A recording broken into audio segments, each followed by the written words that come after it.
pour parler conflit dans les Mainombe, qui est ce conflit qui déchire Kwamouth, mais désormais, qui sont partis de Kwamouth jusqu'à Bagata. Là, nous sommes dans les Kouilou, très loin de Kwamouth. Qu'est-ce qui se passe? Est-ce que ce conflit, finalement, se généralise dans le grand Bandundu?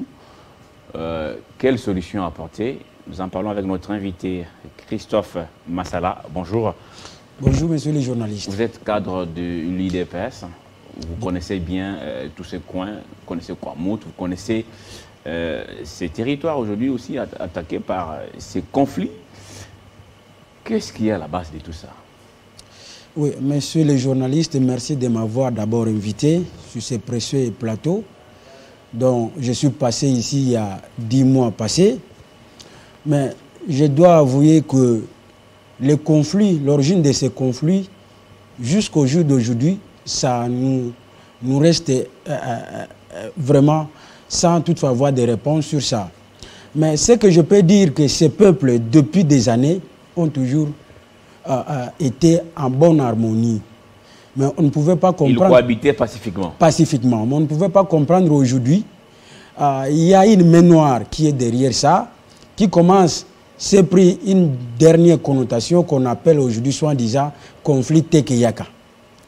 Mais vous allez comprendre que le territoire de Kwamouth, c'est à proximité de Bagata, Banounouville et une partie de Kwango.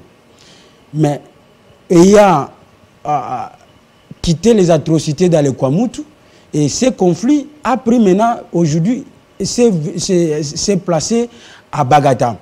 Qu'est-ce qui est arrivé? Vendredi ou samedi comme ça, le village Bossoukou a été attaqué, où on a tué les chefs de village. Attaqué par qui? Par ces assaillants. Ces assaillants qui sont venus de Kwamouth, mais qui sont allés jusqu'à Bagata. Ce sont des Congolais ou des étrangers? Mais là, ça reste à vérifier. Les services de sécurité. Les services de sécurité doivent nous accompagner sur ça.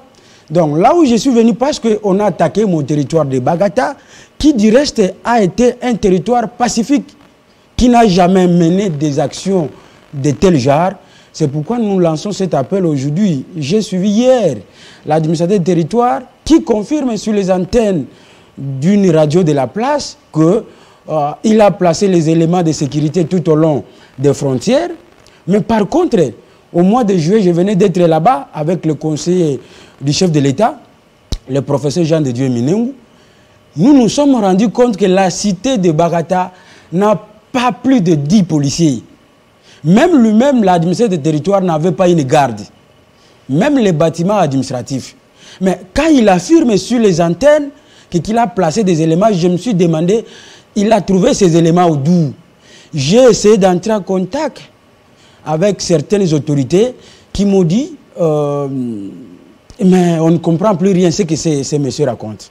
Est-ce que, parce que vous parlez chef coutumier tué, oui. Ce qui doit être horrible en tout cas, aller tuer un chef coutumier chez lui à la maison, il était avec sa femme et ses enfants, certainement.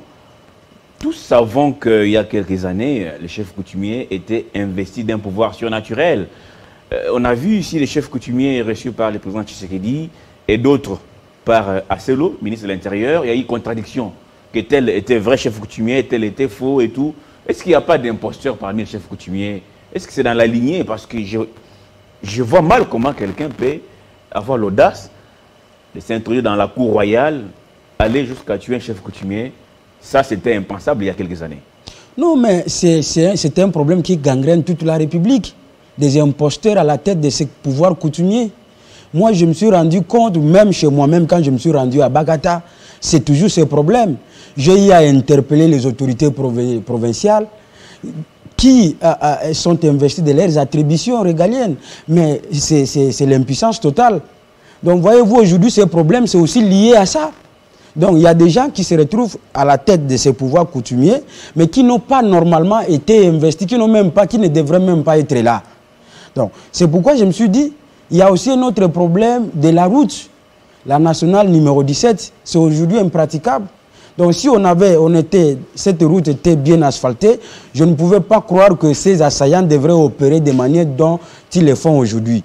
Donc, l'État aussi doit s'impliquer. C'est là où je dénonce les politiques de Grand Bandundu. Le silence Or, c'est tel problème, ça devrait nous questionner, nous mettre autour d'une table. Vous parlez d'une main noire derrière tout ça. Est-ce que cette main noire, vous la dénichez au niveau du Grand Bandundu ou au niveau de Kinshasa? Mais cette silence... Qui tire les ficelles? Cette silence, ça nous pousse à mener des réflexions, des Grands Bandundu. Vous savez, quand il y a ce qu'on appelle les géopolitiques du partage des pouvoirs. Vous savez, ces gens-là rogent derrière les autorités pour dire c'est moi et tout, vous devez négocier avec moi, c'est moi qui représente l'espace, tout consort. Mais aujourd'hui, quand il y a des problèmes comme ça, mais on entend silence. C'est pourquoi là, je dis, il y a une main noire. Et les leaders de Grand Bandundu doivent se mettre autour d'une table et proposer des solutions idoines auprès des autorités compétentes. Parce que ce que vous devez comprendre, quand vous avez le pouvoir au nom de cet espace, on suppose que vous maîtrisez aussi des questions coutumières, économiques, tout consort de cet espace. Mais on ne pouvait pas comprendre, ils sont restés silencieux. C'est là où je me demande, est-ce qu'ils ne sont pas, ça ne dit pas la complicité? La situation, finalement, des déplacés, la situation humanitaire, c'est quoi les tableaux actuellement? Vous venez de là? Voilà, c'est là aussi la question qui pose problème actuellement. Il y a des déplacés qui ont quitté Kwamutu, qui sont maintenant vers Fatundu, qui sont dans la ville de Bandundu, mais on n'entend pas du gouvernement central. Nous entendons du ministre des Affaires sociales et Affaires humanitaires de penser aussi à cette population-là. Et même ceux de Bagata, de long du village Bosuku, qui ont quitté l'événement qui s'est déroulé, ils ont quitté, ils sont allés maintenant à Misaï, Fatundu, tous ces contrées-là. Mais ils sont dans la bruit, les écoles ne fonctionnent pas, tout est tellement bloqué. C'est là où nous lançons la sonnette d'alarme. Modeste Motinga a été dans la délégation conduite par les VP Marcelo. Il n'y avait pas de solution adéquate? Il est allé à Kwamutu. En tourisme? Bon, je ne sais pas, je ne saurais pas qualifier tourisme ou pas, mais ils sont allés à Kwamutu, le chef-lieu du territoire. Et ils sont descendus à Kenge, le chef-lieu de la province du Kwango. Mais ici, ce que je parle aujourd'hui, c'est la ville de Bandundu, qui vit aujourd'hui d'ailleurs une insécurité grandissante. Le Koulou, n'en parlons pas. Et il y a même les déplacés. Donc ça crée maintenant une frustration au niveau de l'opinion. On ne pouvait plus comprendre de quelle manière on pouvait éradiquer ces systèmes. On a peur que demain, ça devienne maintenant plus pur. Le Koulou, aujourd'hui, c'est terrible dans la ville de Bandundu. Les déplacés sans assistance, j'ai vu quelques députés nationaux de l'espace amener tant soit peu de vivre et tout consort, mais c'est insuffisant. Nous demandons à ce que le gouvernement central prenne les choses en main et assiste cette population-là. Voyez-vous, donc... Je vais revenir à vous, M. Massala et Christophe, pour étudier les pistes de solutions sur cette question de l'insécurité devenue grandissante dans le Grand Bandundu notamment. Là, je prends la dernière livraison Minute Information avec Nathalie Yakom Posso. Est-ce que l'actualité a évolué, Nathalie? Déballez maintenant. Avec nous, la Minute Info, c'est dans une poignée de secondes.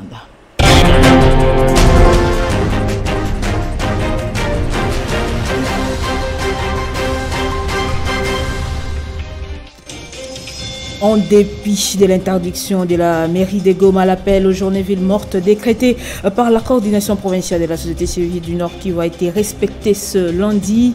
Aucune activité n'a eu lieu. La ville est paralysée.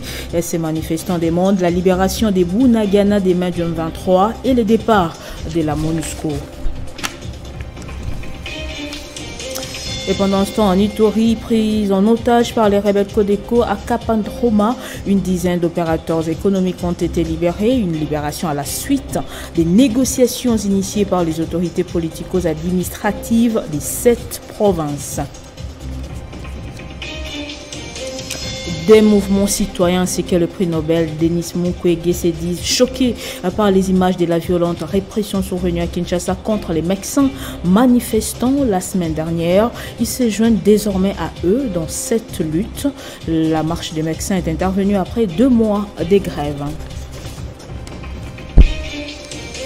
En Iran, depuis la mort le 16 septembre dernier de Mahsa Amini, après son arrestation par la police, les protestataires iraniens ne cessent de descendre dans la rue, crier leur colère. Des manifestations de soutien se sont multipliées dans le monde, des Amériques à l'Europe, en passant par l'Irak voisin. Et puis en sport, football, championnat de la Vodacom Première Ligue. Le championnat de la Vodacom Première Ligue reprend le 8 octobre prochain. Les différentes équipes y affiliées seront bientôt fixées sur leurs adversaires. Le calendrier de cette nouvelle édition de la Ligue Foot est attendu ce lundi. Merci de nous avoir suivis de partout. L'information reste en continu en temps réel sur votre télévision. Retrouvez à 13h de Kinshasa Christopher Ochokum pour la grande édition de la mi-journée sur Télé 50. Mais dans notre temps, restez en compagnie de Crispin Chivinkoufa pour la suite des 50 bonjours.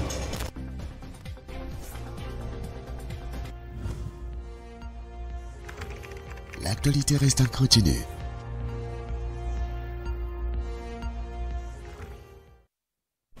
Merci Nathalie Iyoko. Le grand rendez-vous est pris pour 13h pour l'édition de la mi-journée.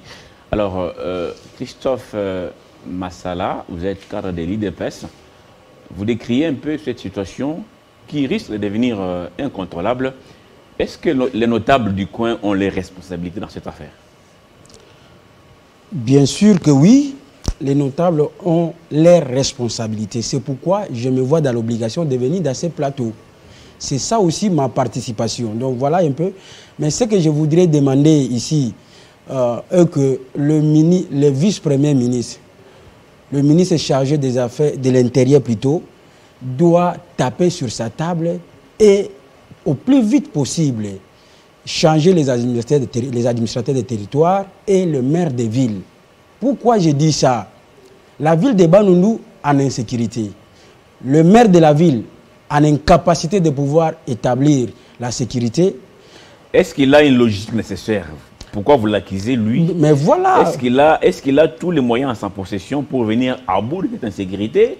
Ou vous voyez seulement la tête de l'homme qui dérange? Non, mais monsieur le journaliste, lorsque on vous donne des fonctions et que vous estimez que vous n'avez pas de matériel adéquat à pouvoir assumer vos fonctions, c'est question de démissionner, pire et simple. Moi, je ne vois pas, moi, dans une fonction et qu'il n'y a pas de matériel qui pouvait me permettre d'avoir un bilan et que je continue à travailler. Là, c'est aussi un problème. Je connais qu'à Bandundu, tout comme au Kwilu, comme à Bagata, les policiers n'ont pas de matériel, même des matraques posent problème.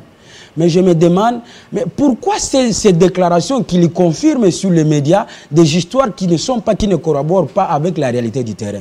Tel que ce que l'administration des territoires de Bagata a fait, c'est dangereux. Je me suis même posé des questions à certains que j'ai eu à échanger ce matin, qui me disent que la hiérarchie dont lui fait allusion, l'AT, n'est pas informée. Qu'il a mis des policiers tout au long des frontières de Kwamuntu et Bagata pour empêcher ces assaillants à pouvoir traverser à Bagata. Nous apprenons que ces assaillants, où il y aura un peuple parmi les forces en présence, qui utiliserait des flèches un peu surnaturelles, une force qu'on ne sait pas contrôler. Est-ce que vous affirmez ça? Est-ce que ça va au-delà de ce qui est contrôlable, non? Ce que nous voyons, ce n'est pas même des flèches, nous voyons que des gens décapités par des machettes. Machettes surnaturelles. Il paraît, on m'a même dit ce matin qu'il y a certains chefs coutumiers qui sont en complicité, selon les informations, qui sont en complicité avec ces gens-là. Donc là où ils vont aller se ressourcer. Si les esprits semblent épuisés, et ils vont se ressourcer là-bas, à ces chefs coutumiers-là. C'est là où nous dénonçons, nous pensons que le pouvoir public doit contrôler le pouvoir coutumier. Donc les chefs coutumiers qui avaient comme mission première de protéger leur population, aujourd'hui, ils vont comploter contre la même population. Mais oui, bien sûr. Mais ça, c'est pas compréhensible, non? Mais bien sûr, c'est pourquoi. C'est parce que je vous ai dit un élément ici. Il y a certains chefs coutumiers qui sont à la tête de ces pouvoirs qui ne sont pas établis ancestralement. Par la lignée. Par la lignée. Il est là tout simplement parce qu'il collabore bien avec l'autorité provinciale, par exemple, avec tel député, par exemple, avec tout ça. Et on les place pour des besoins de cause. Voyez-vous? C'est là où nous demandons les administrateurs des territoires doivent être changés. Sinon, la responsabilité serait pour le ministre de l'Intérieur. Avant de parler enseignement à Bagata notamment, qu'est-ce qu'il faut, en dehors de cet appel à Celo, qu'est-ce qu'il faudra faire franchement d'une manière globale pour mettre fin une bonne fois pour toutes à ces conflits qui a trop perduré? On a perdu beaucoup de compatriotes. J'ai vu des images les week-ends qui m'ont fait perdre les sommeils. Ce n'était pas en tout cas beau à voir des gens décapités avec des machettes, des femmes dépiécées. Ce n'était pas en tout cas beau à voir. Qu'est-ce qu'il faudra faire finalement? Mais ce qu'il y a à faire maintenant, c'est quoi? C'est lancer les opérations militaires.